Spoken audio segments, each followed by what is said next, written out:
Hello,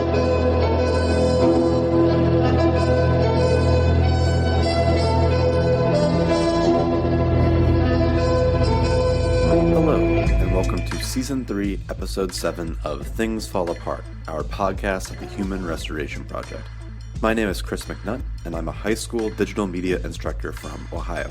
In this episode, we're focused on advocacy, getting students motivated to speak up for themselves and change the world. We have so many brilliant voices who feel limited to the classroom, and they're not realizing the power that they hold. Particularly, we're going to look at how writing instruction lends itself to promoting student voices, featuring a variety of English educators as well as authors who recognize how important the humanities are to promoting a flourishing democracy. But first, a quick plug for our Patreon, where you can support our podcast and free resources for as little as $1 a month. A special shout out to 3 of our supporters, Jeremiah Henderson, Skylar Prim, and Jenny Lucas. Thank you for your support.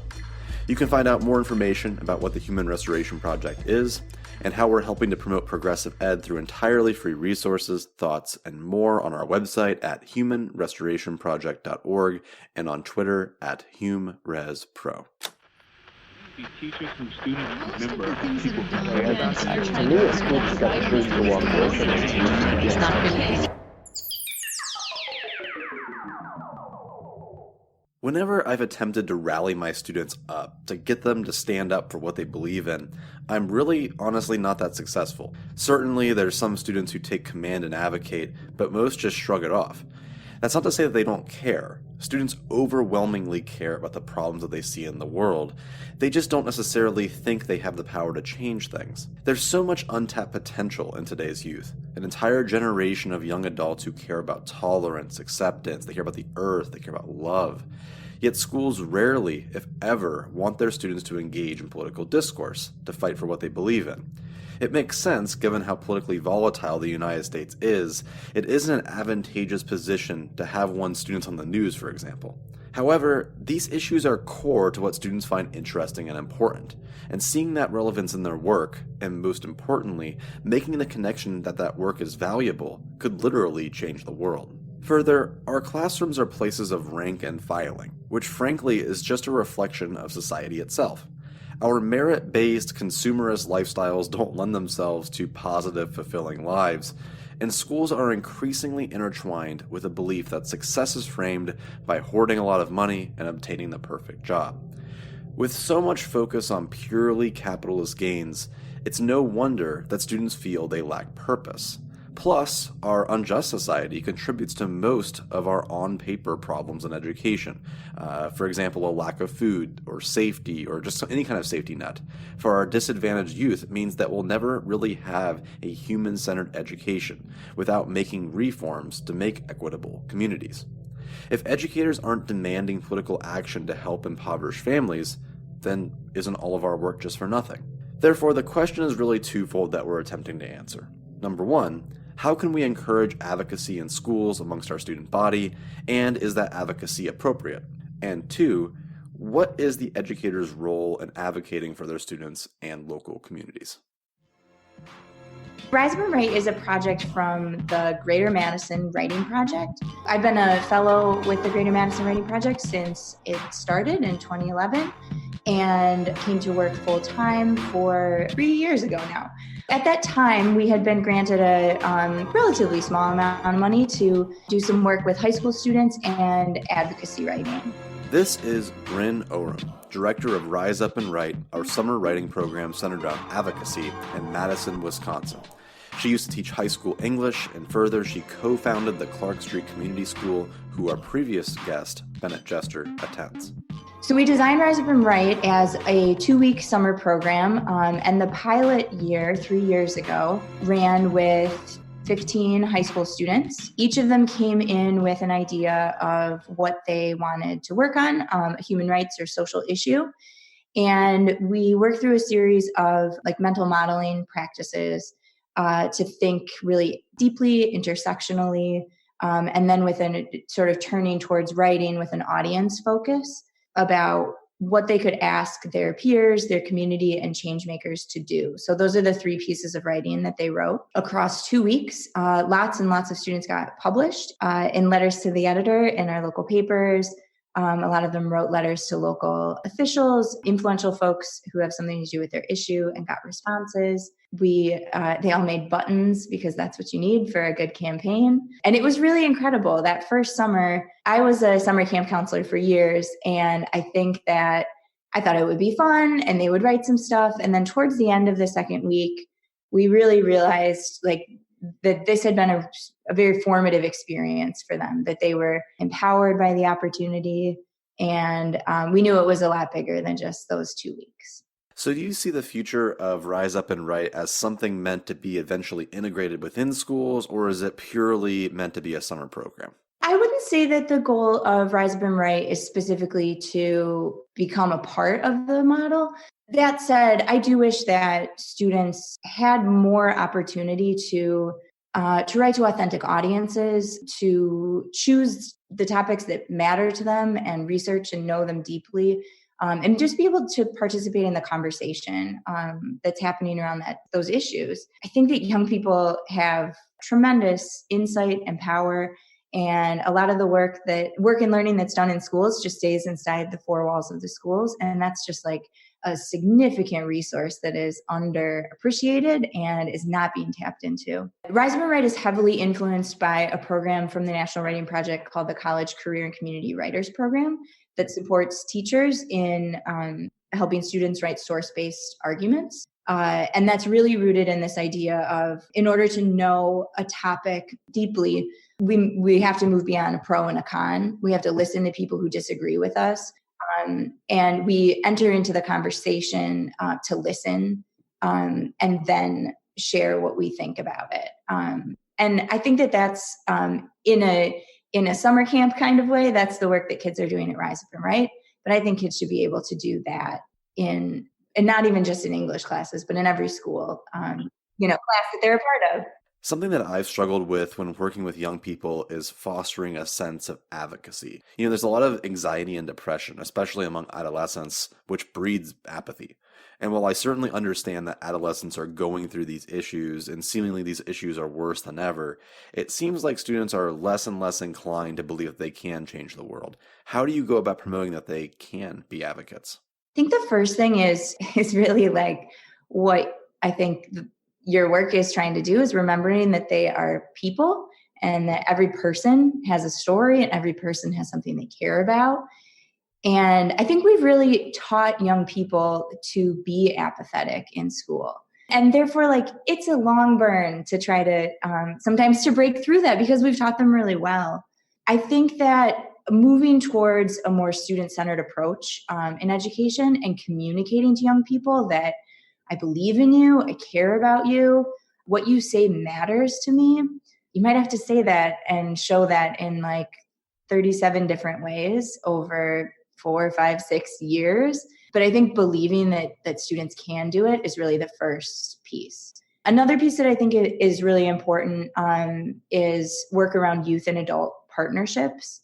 And this is part, I think, in some ways part of student-centered education, but when youth really position themselves in partnership with youth and not as the knowledge holders, but facilitators of youth inquiry and youth design, I think that is just once kids are ready to step into that, they just flourish. They have a ton of ideas and they have so much they can do. And it's much more fulfilling to be in that space as an educator and as a student. But it's hard in a traditional school. But I believe we can get there.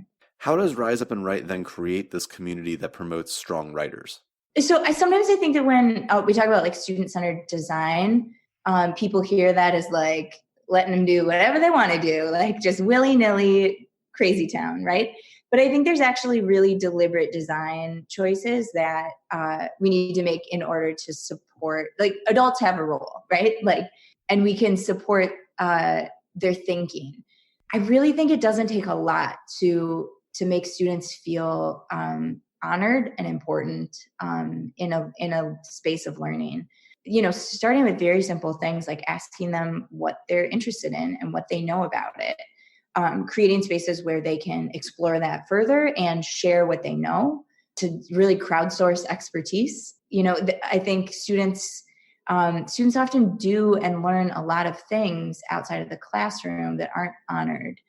And starting with that to say, who are these people and what do they care about and what do they have to offer? I think that's a way to open up and into students really investing and being willing to see the connections between perhaps traditional core content and the things that they really care most about. So then you're looking at writing activities as well as different types of building blocks to encourage those writing skills? Yeah, there are some sort of traditional writing project activities that I think actually a lot of writing project teachers use in their classes. We write into the day and we write out of the day together. So that's just like exactly what it sounds like. It's like a quick write, and students sign up to bring in a prompt that everybody will write to, whether that's like a question or a quote or just like something silly to do. And we spend like 5 minutes writing. And then at the end of the day, there's a voluntary author's chair where students can come and share their writing. And I think it's a really, it's both community building, but also confidence building. As young writers, usually in the beginning of the week, like people are pretty hesitant to come to author's chair. But by the end, like the last author's chair, we're always running late and we're like, come on, like read faster. So it's cool to see that happen. But then we just spend a lot of time, doing like silly sort of camp style get to know you activities that I think sometimes get squeezed out of school because we don't have enough time for it. But that stuff is really important. And even though the kids coming to Rise Up and Write, have some interest and willingness to do this, it's different than it's not a school classroom. And I totally get that. But everybody still needs those things in order to feel welcomed and seen and heard and ready to do hard things like write and share. And respond to other people's projects and feedback, right? It seems like a huge reason why Rise Up and Write is so powerful is that you're promoting the why of writing. It isn't just the fundamentals or telling someone exactly what to do. Instead, you're actually using your writing for some kind of purpose. What changes would you like to see within schools in order to promote that philosophy? And this is a place where I want to acknowledge that Rise Up and Write is not a classroom. And so no one gets a grade at the end. I'm accountable to them like having fun and feeling great, which like we could argue that that's what classroom teachers should be held accountable to, but that's maybe a separate conversation. I am super into thinking about different styles of writing, different types of language, as well as different formats for writing, especially in the space of writing for change and writing as advocacy or activism. There are just like phenomenally cool things going on that people are doing with words and language to cultivate change. And kids get super jazzed looking at those things. I think there's so many things they didn't even know were possible, whether it's like super old school, like writing zines, or like culture jamming, like sort of guerrilla style writing projects. I just think it's super important to bring the creativity into the writing that way. Like we are not sitting down and writing 5-paragraph essays. They do often write like formal letters, and obviously that kind of writing is super important. But I think being really flexible and dynamic and really thinking about, one of the things we really want students to think about is that advocacy and activism should be strategic. There's often a lot of emotion that goes into it, and that's really important. But we should very carefully understand what is the change we want to see, who are we talking to, what is the right medium to converse with that person, what is the point of intersection that we're dealing with. And so we spend a lot of time like dissecting and really thinking through those things. And, I think in a critique of some activism that is happening, I think sometimes without that, our energy can be like shouting into a void or shouting to the choir. And I really want to raise up young people to think very carefully and creatively and strategically about how they're using words and language to make the world a better place. And it's so fun. They do such cool things and come up with really creative and incredible ideas. If you want to see Rise Up and Write's work, I highly encourage you to follow their social media, which we've linked in the show notes. I've also linked the Greater Madison Writing Project's blog. There's so many awesome things going on there, highlighting grading and portfolios and writing advocacy. It's really worth checking out.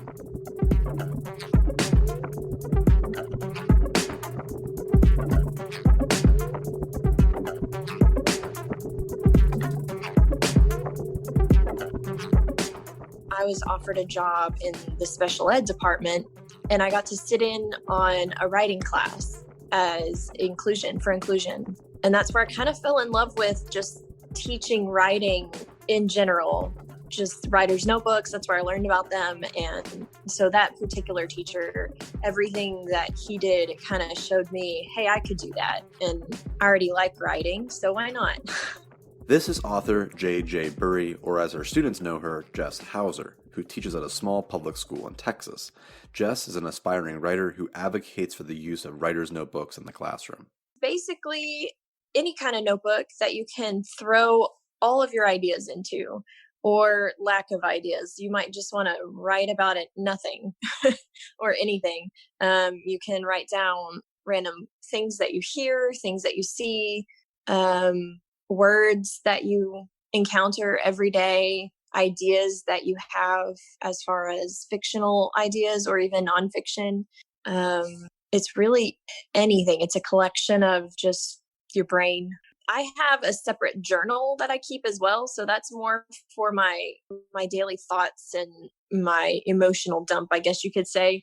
And then I have my writer's notebook that I write in to keep it's just practicing writing. And it could be a prompt. It could just be something that I heard that day. It could be the story I'm working on. It could be anything.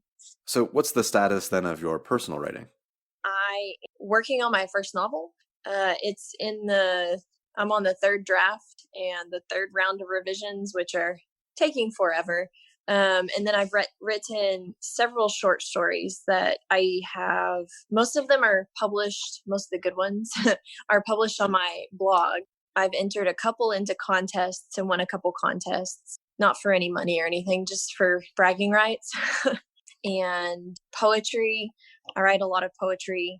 The micro poetry gets put up on Twitter most of the time. And do students have access to that writing? What do they think of it when they see that? Oh, yes. They have access to my blog. When we write in class, I'll put my writer's notebook, which, I know it's going to be this is my 7th one since I started them, and they're all full of different random ideas. I'll put that up on the overhead, and they can see what I'm doing as they're writing too, kind of as a mentor, especially if we're doing a specific style of writing that they haven't encountered yet, or if they have questions and I can answer it on the board, or I can show them something I've written and how we're going back into it to find that grammatical structure or to look for it in their own writing. Because if they can't apply whatever the skill is to their own writing, it's going to be a lot harder for them to learn.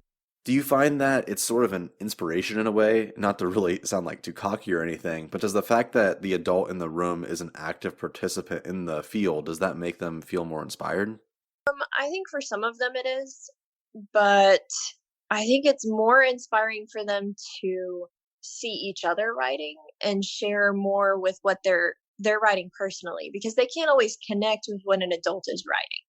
And some students are in that level of, well, of course you're a writing teacher, and they can't really connect with the fact that I'm writing all the time. So it's more important to me to have them sharing their own writing and with each other, and showing each other what they're doing, whether it be the grammatical structure that we're working on or the format that we're working on. They can see it in each other's writing, and that's more encouraging for some of them. So what you're talking about here surrounding writing speaks a lot to me. I think we need to focus a lot more on teachers embracing their passions. Teachers in general seem to be some of the worst offenders to not practicing what they preach.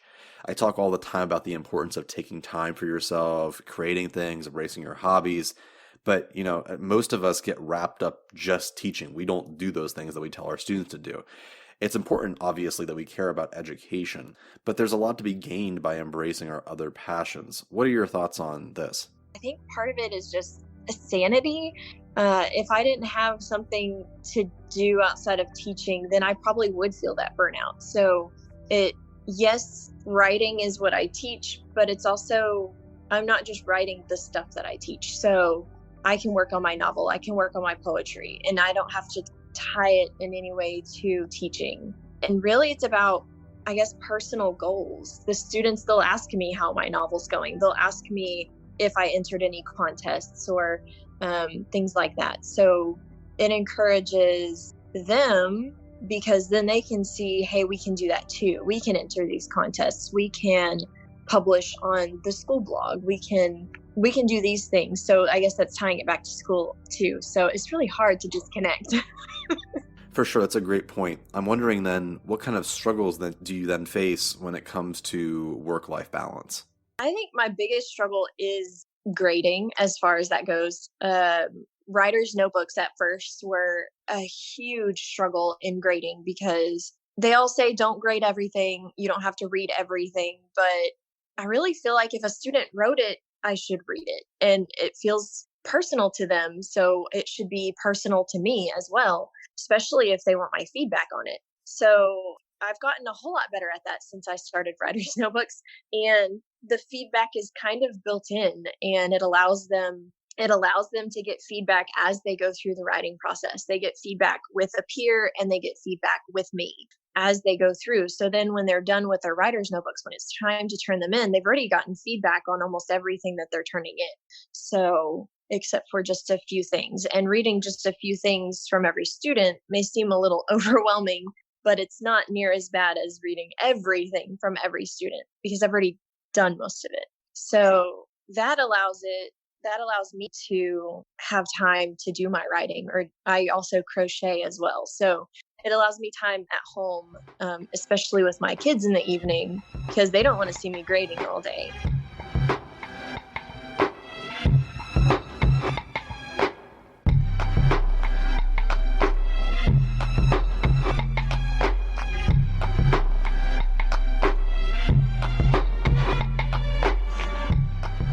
Our next guest is John Warner. John is an author, editor, speaker, and professor focused on writing instruction. Recently, John's work has been focused on writing instruction through the books Why They Can't Write and its companion book, The Writer's Practice. To start us off, a major theme of Why They Can't Write is choices versus imitation, where students are often not asked why they write, but simply taught how by following a set formula. Could you start by elaborating on this difference? The danger of the kind of imitation that I think we need to be cautious about is that it begets a kind of prescriptive process where we'll say, start your first paragraph, make sure your thesis is the last sentence in the first paragraph, support that thesis with 3 body paragraphs, start a 5th paragraph with in conclusion, 5-paragraph essay. And then we just have them sort of filling in these blocks to produce an artifact, a product that resembles writing. And if we saw it in isolation, we'd say, yeah, that looks kind of like a piece of writing. Unfortunately, the process used when it's highly prescriptive doesn't engage with the kinds of skills we need to actually be able to write, to create meaning, to work through ideas, to have half an idea and develop it into a whole idea. I think imitation, real imitation, can have a place in writing. I remember when I was young, A Bridge to Terabithia, if you know that book, that was like my favorite book of all time when I was probably about 8, 9, 10 years old. And I tried to write a book with a slightly different plot in the same style, imitating it. But in doing that, I was actually learning how to express myself. I was making choices about language and story and character and this kind of stuff. That imitation is okay. It's where we're trying to create and control the performance in order to produce this artifact that's later going to be judged often on criteria that does not reflect the kind of process we want students to go through when they're making meaningful writing. Right, that goal of authenticity is so important. Throughout your book, you focus on the issues of standardization and testing, how they basically destroy the purpose of writing. And therefore, you advocate for a lot of writing not combed over with a teacher's red ink and taking a lot of time for mental breaks and mindfulness and purpose building. How would you then respond to the idea then by critics that would say standardized testing actually breeds a more equitable school system, as it's going to force educators to all teach writing to everyone because it's going to make their schools quote unquote competitive? Well, so part of what I would say is those problems exist even in the universe where standardized testing is ubiquitous. So that part of that argument, if somebody gave it to me, is not that convincing to me. There's also all kinds of equity issues bound up with the use of standardized testing in terms of the kinds of artifacts students are instructed to produce and are judged as worthy. In the book, I talk about Christopher Emden, education professor who was once a grade school teacher, and his concept of reality pedagogy that starts where students are. He thinks of the students' indigenous traits and how you work within those. And standardized testing essentially forces every student to flatten themselves into a very, very generic version of quote unquote student, and they have to sort of perform the studentness. The trick is to free students up to develop their voices and express themselves in ways that are rooted in the communities and natural to them, that are engaging with audiences. And if we can do that, we can't expect perfection, right? Like, teaching is hard. It's always a fraught and difficult thing. But we will get, in my view, at least in my experience, when I've done this with my students, you get better effort. You have a more conducive atmosphere to teaching and learning. And the entire project just seems suddenly more interesting and doable. So the notion that we're going to give up on students if we get rid of this sort of equity check aspect of standardized testing, which, as I said earlier, I don't particularly accept, but let's say, for argument's sake, I think the increased enthusiasm and engagement on all parts, teachers too, will more than make up for that. We still have to know what students are doing. I'm a believer in students producing work that has been read by their teachers and is seen by parents and other stakeholders. But it doesn't all have to be the same thing. Not every student has to be producing the same artifact, responding to the same prompt, reading the same thing. This is just not how we engage with the world as readers, writers, and thinkers. And to force students in that box for these tests for the purposes of standardization, I think is harmful. It hurts not just their learning, but their spirits. Their enjoyment and engagement with school goes down. I love what you stated in the last two answers, but I do know the bureaucratic and testing machine are really hard to beat. So a personal example for me is that at our school, all college entry courses require the AccuPlacer exam. And I know you're a critic of educational technology. The AccuPlacer is kind of like the worst offender, at least at our school. The writing section of the test is graded robotically. It doesn't matter what you write. It's literally checking for word counts, grammar, word complexity, just a bunch of set algorithms. And that's how a student actually gets into a college credit course. So it matters a lot. How do you go about advocating for what you're saying when you have these huge barriers that teachers have to meet? This is really tough. I mean, there's many systemic and structural issues that make helping students perform well on things like AccuPlacer worth classroom time. If students are going to be judged by those things, then we should help them do well on those things. To do otherwise is to probably do them a disservice.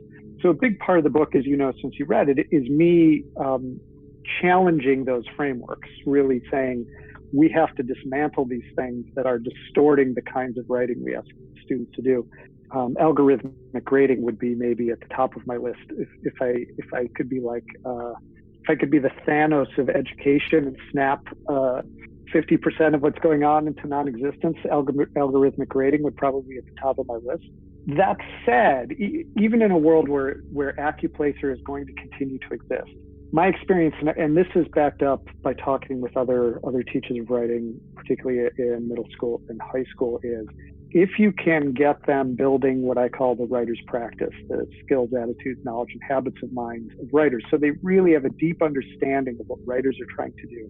When it comes to those AccuPlacer type exams, they will still do well because they will recognize the type of BS they're supposed to produce to do well on it. And the way that your fellow teacher could defeat the algorithm, right? By writing syntactically and grammatically correct sentences that seem to relate to each other but don't, because as we know, algorithms cannot read, they can only count. And what it's counting is those syntactical and grammatical structures that are used. Once students realize that, you can actually get them engaged with writing the sorts of things that defeat the algorithm and understanding how that relates to a more authentic, audience-driven, purpose-driven piece of writing. And they'll do fine anyway. And they'll feel smug and superior about it to boot, which is, I'm going to be honest, not a terrible thing for students to feel, given that school is so often presented as this kind of game, or worse, like a gauntlet they have to run. For them to be able to understand the game, to defeat it, right, by opting out or tricking it. Maybe I'm a masochist of helping students, see the great out behind the curtain. But I think that's valuable to them. I think that's part of them building agency and understanding how these things work.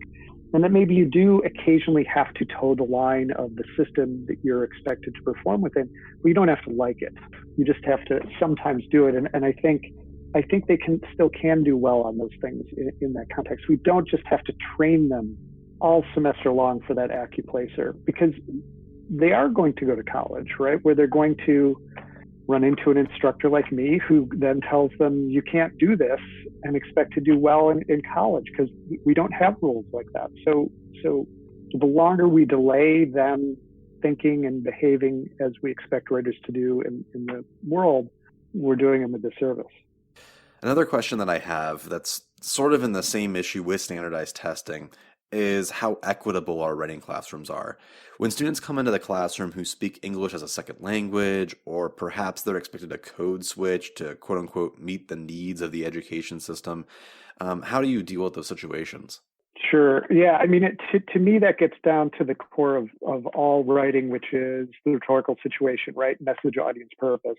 And I think a big part of starting with English language learners or writers who express themselves in non-standard English is to first respect that they are expressing themselves well in the language with which they are culturally familiar or comfortable or is meaningful to them. And if you can respect that and get them to understand that, right, to have them see how they are working with message, audience, and purpose in their own language or particular culture, and then to help introduce them to this other culture while recognizing and acknowledging the occasionally, let's say, often messed up parts of this other culture, acknowledging that this may cause them to not question their own culture, but have to at least temporarily perform some other role. I think that kind of, essentially it's a form of transparency, right? I believe in transparency in teaching to help students understand what they're being asked to do, and more importantly, why. It's why I'm very upfront about sort of the limits of what I can teach in first year writing, and why I'm against education technology as it's often used, and all of these things. If you can get the trust, if you can respect students where they're coming from, I think you can move them towards this other realm. And you will find students, you've probably looked at some of the scholarship or read about code switching. You'll find students start to code switch very, very quickly with English language learners or in developmental English, which I've taught a fair bit of. It does take time, right? There is a familiarity that has to come in, but they will at least understand that what they are doing is translating where they're coming from, as opposed to setting aside where they're coming from and substituting this whole other person that they have to be. They don't have to set themselves aside to be able to do this. And even when I find when students get more comfortable, they get to then retain some portion of themselves, even when communicating in this other realm. They get to move that other realm closer to where they were to begin with. And that is kind of just the home run, if that happens. Because now we're cross-pollinating and we're moving the dominant discourse in culture towards one that's far more inclusive.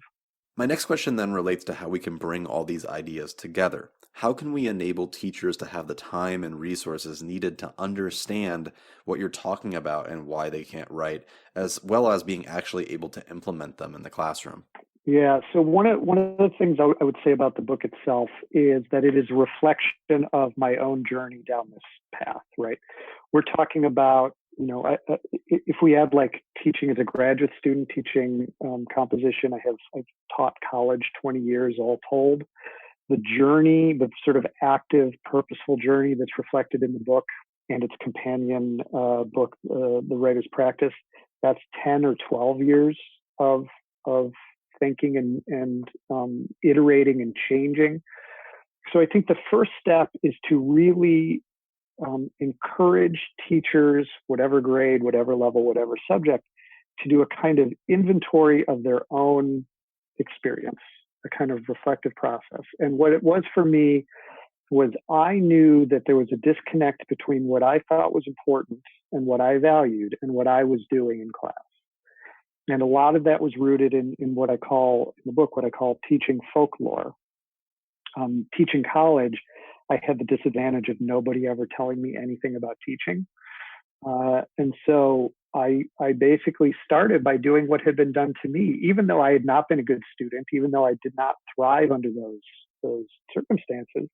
I thought, well, I was defective. I was a bad student. So I need to teach and help the defective students like me become less defective. I don't know why I didn't question it sooner, but once I started questioning it, it really started crumbling really, really quickly, which opened me up to reading a lot of books about this stuff. Like the very first book that was really important to me was a book called What the Best College Teachers Do by a guy named Ken Bain, who really, it was like a work of anthropology. He went and observed good teachers and described what they do. And I read that. I'm like, I want to be like that teacher. I don't want to be like the teacher I am. I want to be like that. So the first step really is that reflective. Is what you're doing really consistent with what you think is valuable? And not what works, what's valuable, what's important. Once that process starts, then it's the journey of bringing your practices, your pedagogy in line with your values. Not everybody needs to share my values. The reason why, my guess is, the reason why they can't write resonates with you is because we probably share a lot of values in terms of teaching. You can have different values, but until your teaching is in line with your values, you will feel this disconnect, a certain amount of cognitive turbulence and emotional turbulence that will keep you from doing your best work. I wish that I was of the disposition where I could say, buy Why They Can't Write and then adopt the Writer's Practice as your classroom text, and all will be revealed and everything will be solved and the heavens will open and unicorns will dance and gold out of their horns. But this is not how teaching works. It's a process. And the first step in the process is to really start questioning the process. Don't accept the folklore. The second step is to be forgiving of yourself. One of the things I realized as I went through this process over probably 10 or 12 years was that I started to get very hard on my past self as I felt I was opening up and developing. And I wondered, like, why didn't you do this earlier? And the answer was because I didn't know. That's learning. So embrace the process, bring it in line with your values, and don't beat yourself up if you realize what you did in the past is not what you want to do in the future. It's interesting that you bring up that you were a poor student. Deborah Meyer talks a lot about how she targeted hiring teachers who weren't fond of the school system or perhaps didn't really do that well. Yeah, school. I mean, I wasn't like a horrible student because I didn't like to get in trouble, but I knew I was not doing as well as I could. Knew a big reason why was because I was bored by what they were asking. I didn't care about what they were asking me to do. It wasn't that I was too smart or anything. It's just like, why would I want to do that? And then when I started replicating that in my own classroom, I did it because I thought it was what you could do. I'm thinking, as you were talking, I was thinking of the epiphany I had about college being different than middle school or high school with attendance policies, right? where I would get so upset when students would be violating my attendance policy and they would get to like the limit of the number of absences they could have and not get their grades reduced. And I would start like ranting and raving to the students in class about how important attendance is, even though they were in class. And the student I was upset wasn't. And then I read what the best college teachers do. And he said, all of the best teachers that he went and observed, none of them have formal attendance policy. And I just said, I'm going to try it. And my mood improved, my attitude improved, and attendance got better. And students, we know like college, like when you have these attendance policies and they really, really care about not losing induction in their grade, they will show up even if they're half dead. And so I didn't have like a zombie sitting in my class who's just there because I asked for their physical presence. And my teaching improved. I knew I had to give them something that was worth coming for. So yeah, what you say resonates so strongly with me. And that's part of what I was talking about earlier, your values, bringing them in line with your values. As sort of a last grandiose question, what does the perfect classroom look like in your eyes? You tackle so many important issues in this book: grading, discipline, mindfulness, critical pedagogy, but it's really hard to envision without a tangible example. Would the classroom have multiple instructors across the curriculum? Is it PBL-based? Are students self-directed? I realize that's really subjective given the community and student body and where you're at, but given your circumstances as a college classroom teacher, what does that classroom look like? I like this question because when I saw it, I had a immediate image of a moment in class that hit me as an epiphany even in the moment, which is rare. Often my epiphanies come with hindsight, but I had this in class. And it was a classroom where it had this interesting conference table that was sort of shaped like a wave. It kind of curved, and all 20 students could sit around the table. But it also had a ring of tables around the room where there were 20 computers where students could go work. And students were working on an assignment, and off in class, I don't think I ever lectured. I would occasionally talk for like 10 minutes to introduce something, but that would be the most. We were just working on stuff. And class could be, some days it might be them silently writing, other days it could be them consulting with peers, other times it might be like they're in groups of 3 and I'm circulating around the room talking to them. But in this particular class, they were working on a project towards the end of the semester. And it involved them identifying something. It's what I call the "this makes me mad" argument in the writer's practice, in my other book. And the first step in the "this makes me mad" argument is to prove this thing that makes them mad is an actual problem. And there were 2 students, 2 young gentlemen, one of whom had been doing pretty well, the other of whom had not been doing so well. And they're sitting next to each other at the computer station. And the student who was not doing so well, his topic, I remember this so vividly, his topic was on golf, because the only thing he was interested in was golf.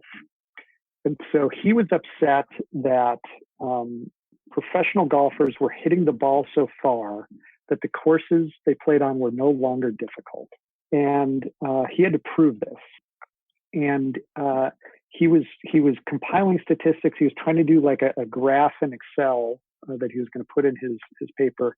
And the student next to him was like steadily leaning over. You could tell he was like eavesdropping on what he's doing, and then said, no, that's not going to work. He's like, you can't just show how far the longest driver of the year hits it. He was graphing like the leading driver by distance. Like you need the average distance, because the problem is not if there's some big dude who can hit it a mile. It's, can even an average golfer hit it further than an average golfer should be able to hit it? And all of a sudden, those 2 were working. The student who had intervened had temporarily abandoned his work to become as interested in the work of the other student and to aid him with his expertise. It turned out he was a math major, so he helped them do this really cool logarithmic graph ultimately that the first student never would be able to do. But that's fine. I don't care, right? That's awesome.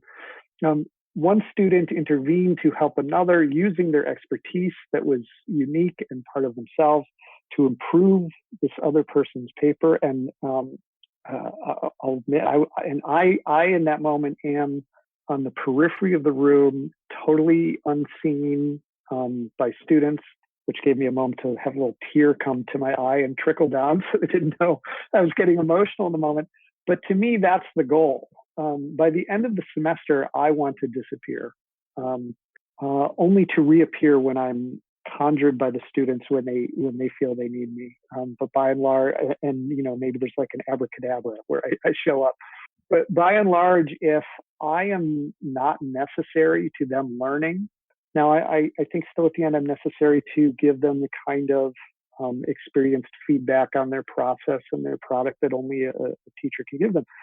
But if I'm not necessary for the step-by-step of them learning, that's the goal. And it's totally doable. I spent years putting myself at the center of the first-year writing college classroom where I would impart my wisdom and I would say, don't do this, do that. Be on the lookout for these problems that every student makes every time they make it, and don't do this. And the students, their writing was better when I was less present. Their experience was much better when I was less present. And more importantly, their own reflective knowledge of how to write and how they write was better. Once I made that transition, there was just no way I could go back.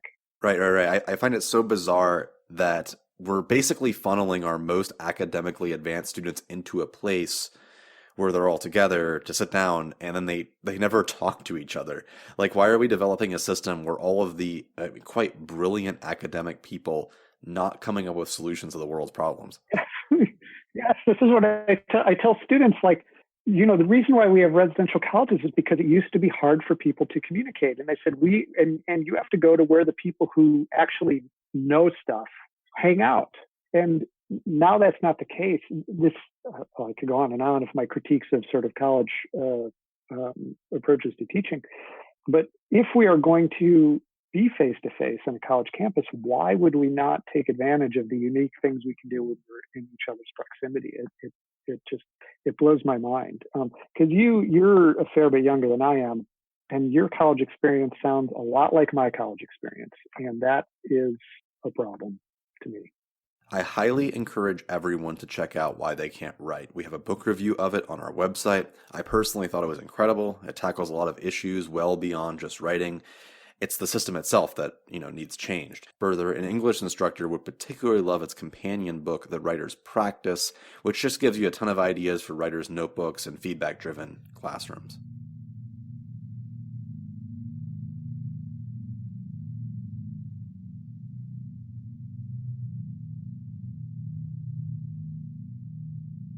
Next up is Stephanie Hurt, an English educator at Broadhead High School in Broadhead, Wisconsin. Stephanie is a teacher leader for the National Writing Project's College, Career, and Community Ready Writers Program and the Greater Madison Writing Project. C3WP, the College, Career, and Community Ready Writers Program, it's a mouthful, is basically a program designed by leaders in the National Writing Project. So actually it's designed by teachers because the National Writing Project is a community of teachers, designed by teachers, and it revolves around argument writing. So how do we teach students to be good writers of argument and to get them to think beyond pro-con in an argument, which I've really appreciated learning and teaching. I think about the persuasive essays that I wrote back when I was a student, and up until now, even what I assigned to students, which were, persuasive essay, choose a topic, and what would you do? You choose something you already know a lot about and already have a strong opinion about,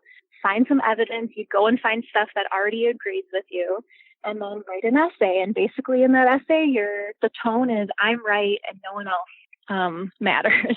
And so C3WP has pushed me and pushed my students to really move beyond that type of thinking and that type of writing. And so basically what it looks like in the classroom is it's not a single unit. That's really important. You do it all throughout this school year. Each experience is based around an instructional unit that was designed by teachers, and it focuses on an argument skill. So you slowly build up their skills over time. So it'd be like, this skill focus is writing strong claims, or this skill focus is choosing the best evidence. And so it provides you with a text set around a controversial issue somewhere out there in the world, like homework we've done, video games, any topic that allows for a lot of perspectives. And so you spend time with students reading and annotating and discussing and writing about each article. It really emphasizes the process over that final product. And so students get a lot of practice with seeing an issue from multiple perspectives, not just here's the pros and here's the cons, but here's different stakeholders around this issue, and here's what each of them have to say. And what I see happen is students change their mind from day to day or from text to text because they're getting new information. And then we come to that stage of now write a claim, and now go back and use the evidence that supports that claim and say something new about this topic. And so it really emphasizes that process of thinking about the evidence rather than like confirmation bias, just going out and finding people who agree with you. And how do you use the C3WP's resources within your classroom? It's helped me break free from the 5-paragraph essay, because a tool that we use with C3WP is called kernel essays. And so we give students a choice of how to structure their essay, and it requires them to think about what they're trying to do with their argument.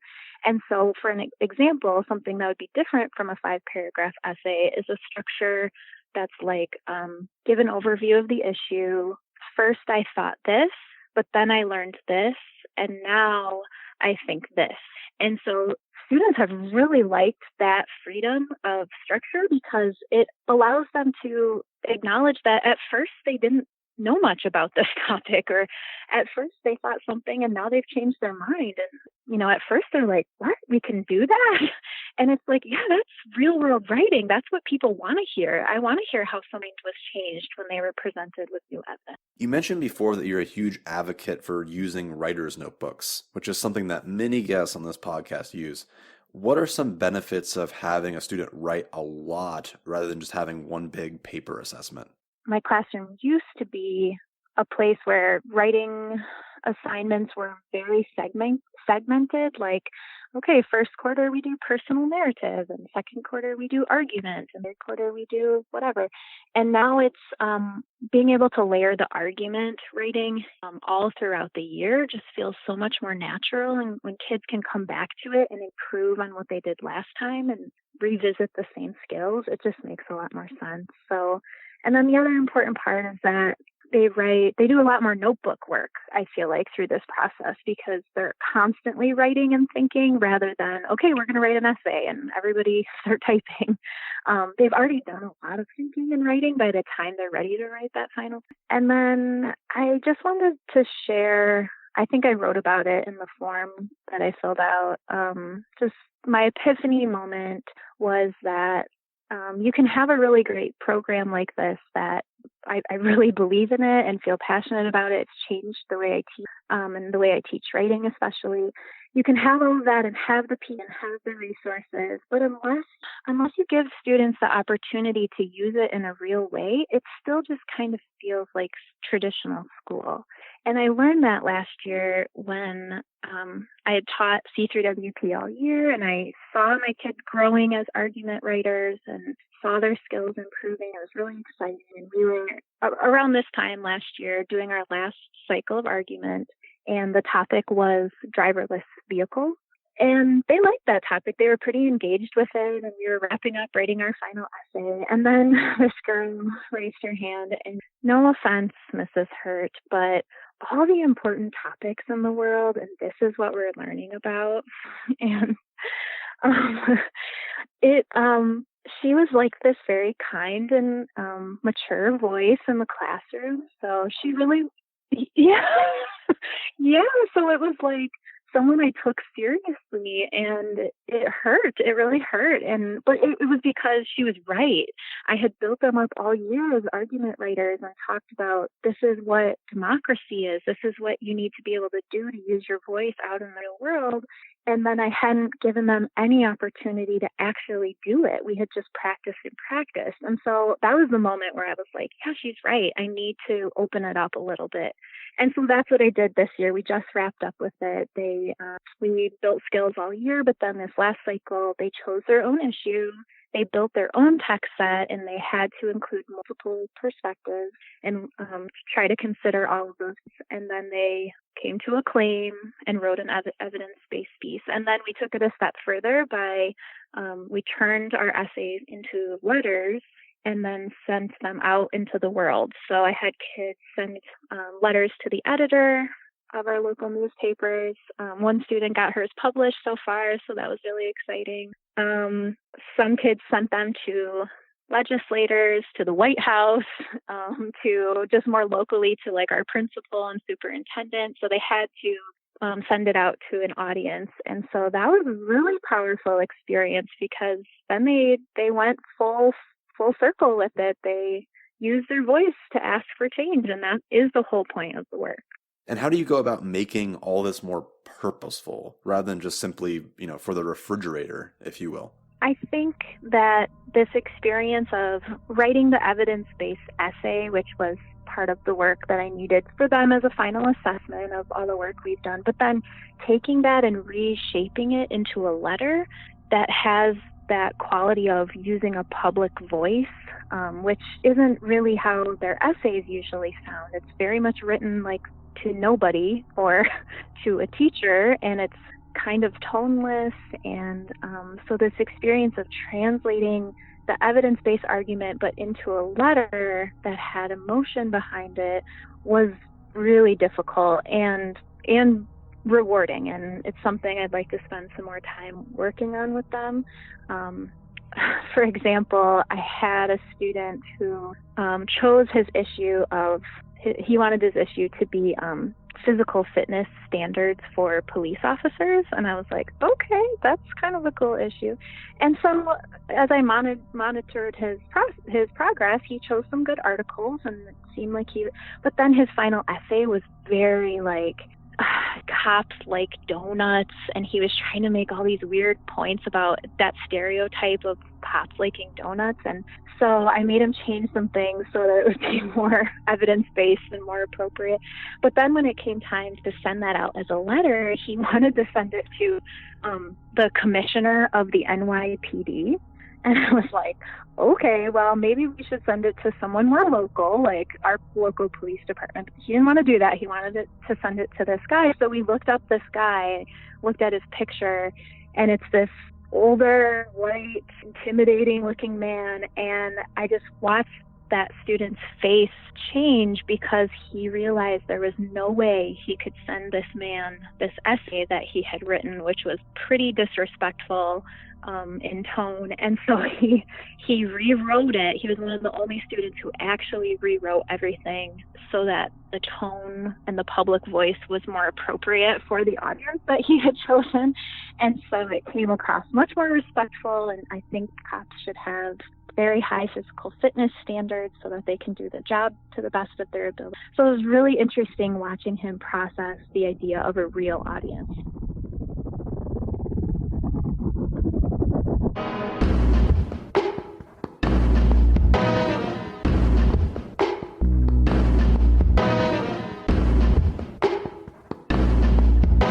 I hope you're enjoying the podcast thus far. I sincerely appreciate you listening in. If you enjoy this work, head on over to the Human Restoration Project at humanrestorationproject.org to find our free resources and wealth of writings. And then, if you think we should keep going, take a gander at our Patreon page. For $1 a month, you'll receive a professional, print-ready electronic magazine of all of our work every 2 months, with our next coming out at the end of May. But, as always, all of our work is still available free online. The best practices shouldn't be gatekept. We're here as a resource to support progressive ed for everyone. Thank you. Next on the lineup is Dr. Richard Wilkinson. Richard is an accomplished social epidemiologist, author, and advocate who served as professor of social epidemiology at the University of Nottingham. He is co-founder of the Equality Trust and was awarded the 2013 Silver Rose Award from Solidar for championing equality. His co-founder and significant other, Kate Pickett, wrote The Spirit Level and The Inner Level, which both focus on across-the-board improvements of equitable societies. To start us off, I wanted to pull a quote directly from The Inner Level. Quote, "Today we live in societies in which worries about how we are seen and judged by others, what psychologists call the social evaluative threat, are one of the most serious burdens of the quality and experience of life in rich developed countries. The costs are measured not only in terms of additional stress, anxiety, and depression, but also in poorer physical health, in the frequent resort to drink and drugs we use to keep our anxieties at bay, and in the loss of friendly community life which leaves so many feeling isolated and alone." End quote. When I read this, I can't help but think about what our students go through as well. What connections do you see between what an unequal society reveals in our psyche and well-being to what students go through in the classroom? Well, I think it's very clear that the effects of inequality in the wider society get into schools in a number of different ways. And one of the things we show, which is an expression of the way inequality affects social relations, is that bullying is enormously more common in more unequal societies, really huge differences. And of course, we think of the effects of inequality rather through evolved psychology. So, to understand the effects of inequality, I think you have to understand monkey dominance hierarchies. And actually, of course, bullying in schools, it's pretty close to that kind of ranking hierarchy, the strongest at the top, the weakest at the bottom, and everyone out for themselves. But there are lots of other ways. I mean, we know how school performance of kids is influenced by home background. And as income differences widen, so do differences in these international maths and literacy scores between the best and the worst performers. And we think that some of the effects of inequality probably involve epigenetics, the ways in which the environment actually switch on and switch off different genes. They don't change your genetic makeup, but they change the gene expression. And the reason why these epigenetic processes exist seems to be to allow organisms to develop in their context. And so, in amongst human beings, whether you're growing up in a society where you must fight for what you can get and watch your back and learn not to trust others because we're all rivals, or whether you're growing up in a society where we depend on reciprocity, on cooperation, where it's important to gain each other's trust and so on. I suspect that some of the early childhood things, whether you're nurtured in a loving environment, family and so on, relationships, or whether your parents are depressed and have no time for you, or there's domestic conflict and things like that, that kind of process it looks as if it does trigger some of the epigenetic changes which show up in terms of as related to inequality, partly I think because domestic conflict seems to be more important and child abuse more important, or more common rather, in more unequal societies. So I think there are multiple ways in which inequality gets into the social relationships at school and educational performance of children. You mentioned that people are less trusting in less equal societies, and that people volunteer less as well.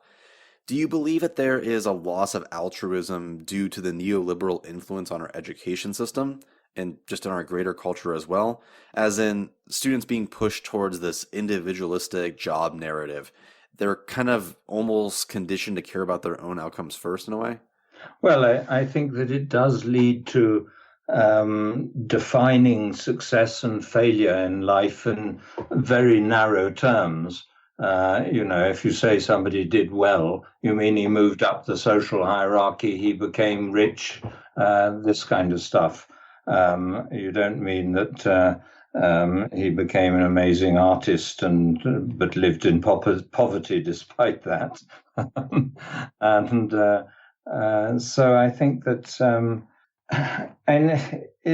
one of the things we get asked quite often is that surely inequality is a spur to initiative, effort, and creativity. But when we were challenged with that first, we thought, how on earth do we test this? What data can we get on creativity? And we thought maybe patents per head of population. When you invent something, you might patent your invention.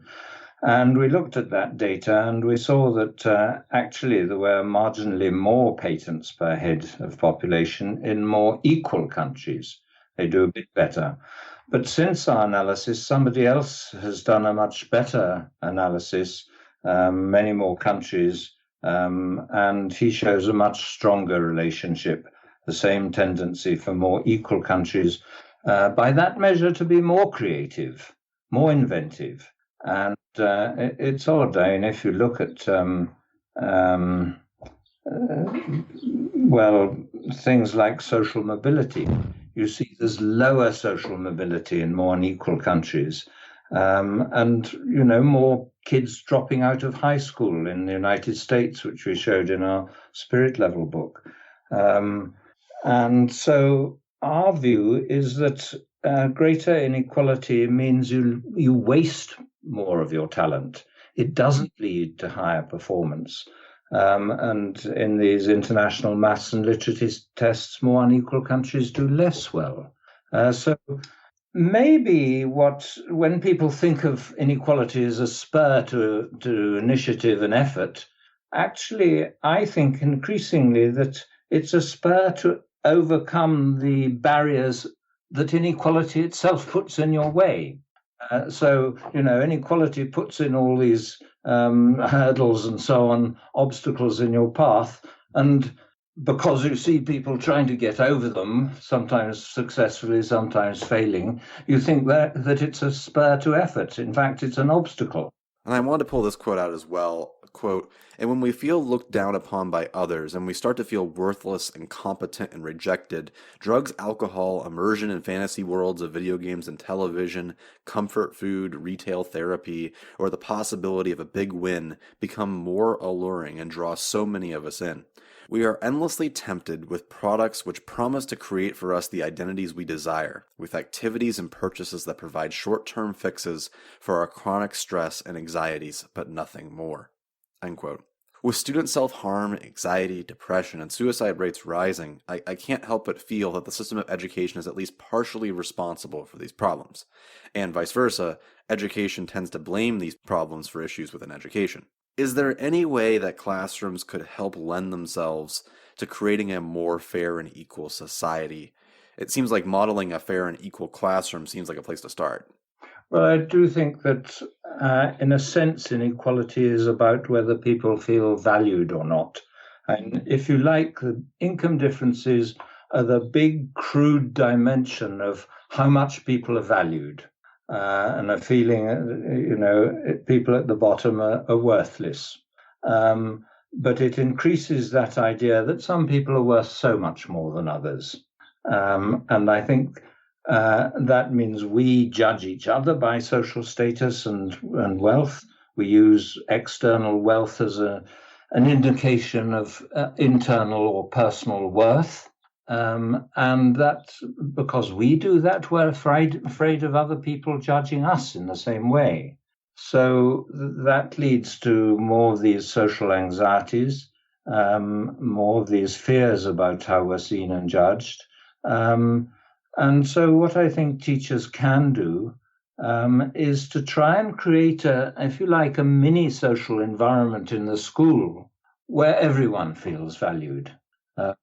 I remember with my son, we transferred him from one school to another because he was getting bullied, having a hard time, really miserable, to another school where the head teacher had that view of what you needed to do, and tried to maximize the number of activities available to kids so that every kid felt he was good at something, he or she. And my son, I remember, said that everything changed quite dramatically on going into school. And I think there are also research results that show the same sort of process. So I do think it's about making people feel valued for what they are. And it's the opposite of the bullying culture, if you like. Sure, and I can't help but notice the connection of income inequality with how we treat students in the classroom. We're promoters of gradeless learning, where students are judged by a subjective measure that tends to cause more harm than good. What are your thoughts on how these relate to classroom policies and the issue of inequality? Yes, and I think with the wider differences in performance you get in more unequal countries, and probably more unequal schools, the average is less good. So if you create a different social environment and less pressure, less judgment of kids by academic performance, and start valuing them for other things as well, I think you probably improve how kids do overall. We've been involved with helping 3 young men who dropped out with depression and anxiety and so on, and felt their lives were a total failure and, they had no futures. Getting them so they could make applications to university, helping them with personal statements and so on. And to have that idea of a future has completely, it's transformed the lives of, there's one more to go of these 3, but he seems to be on the road now. And I think it's an example of how our societies waste talent. And with a little bit of support, this is these young men are in their 20s, but they're damaged by their school experience partly, and then damaged by the kind of social environment they find themselves in, because Britain is almost as unequal as the United States. So they felt they're at the bottom of the heap, they're worthless. And last night, just helping one sort of write down in a personal statement the things he was good at. You could see him change as he wrote them down, and read this paragraph about himself, and he knew it was all true. He just never thought of himself as having any ability or skills to offer. And a huge section of your book is on how unequal societies cause a sizable gap in educational performance. Teachers everywhere are trying to solve this problem. They're trying to power through and solve the education system within their classrooms, but they're faced with really insurmountable odds in low-income areas because there's just so many barriers to effective learning when you're hungry, tired, sick, afraid, etc. And this isn't limited, obviously, just to low-income communities, but there's certainly a disadvantageous position to be in. What suggestions do you have for teachers that are in this predicament? Is the solution to protest and demand political action when you're a teacher? I think that it's really important for teachers to make, I suppose, people on the more conservative side of the political spectrum aware that what teachers see in front of them all the time is this waste of talent due to the effects of inequality. And just like I think doctors, it's really important that they make people more widely aware of the social and economic determinants of health. It's not just about medical care. And so teachers have to say, it's not just about what I can do in the classroom, it is the wider society as well. To to expect teachers to overcome all the burden and divisions and so on of class and poverty and so on, it's a very uphill struggle, and often teachers have no training in or awareness of those sorts of issues. But I do think, and people think of income inequality as a long way from the sort of issues we're talking about. And I think to point out that it is about people feeling valued, and everyone knows actually that they think, and before the financial crisis, we used to think of the bankers and people as brilliant.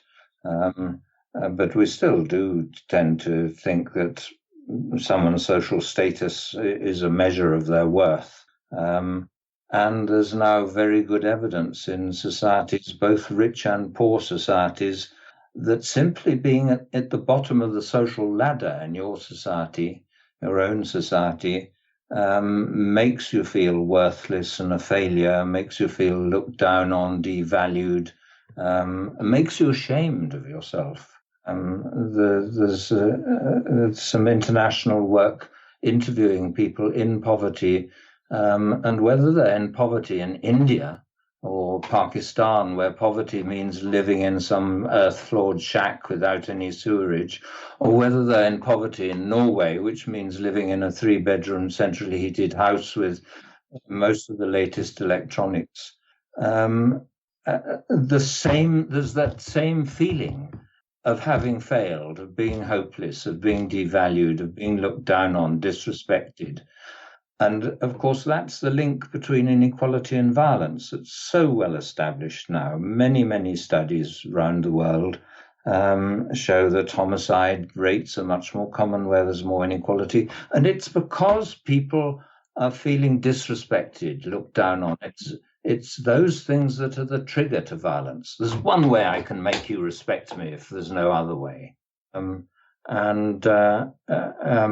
course, people are particularly sensitive to that, where in a society where income and status are even more strongly the measures of worth. So I think it's important that teachers try and make people aware of these links. But ultimately, I mean, we must we must deal with tax avoidance and tax havens. I think that in the past, trade unions have been a very important, and the whole labour movement, a disciplining factor, preventing the takeoff of incomes at the top, which happened.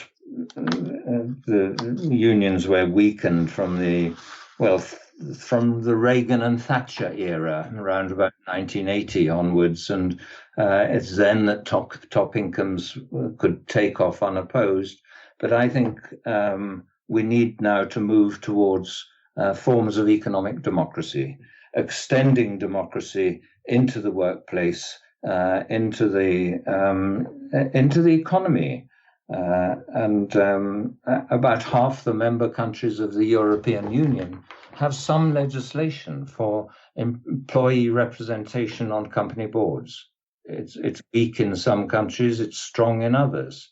In Germany, when a company gets as many as, I think, 2,000 employees, half the people on the remuneration committee have to be employee representatives.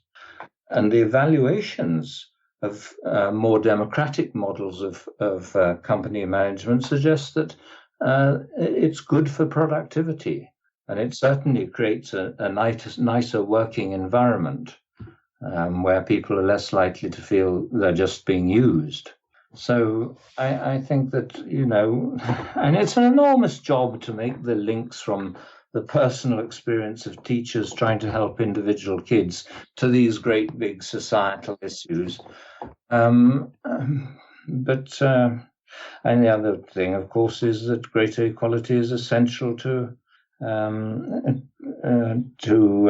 moving towards sustainability. And one of the ways in which we try and bolster ourselves and communicate our self-worth is through consumerism. You know, if you live in a more unequal area, you're more likely to spend money on flashy cars and status goods. And that's such a clear sign of the kind of pressures that inequality creates. We have to understand that inequality has psychological effects, psychosocial effects, which come right down to issues to do with feelings of self-worth.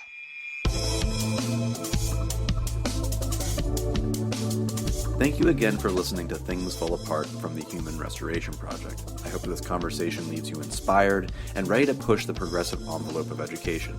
If you have time, I'd love for you to leave us a review on iTunes, social media, or anywhere you see fit. The more people that share this, the more that we feel comfortable having these conversations. Let's restore humanity together.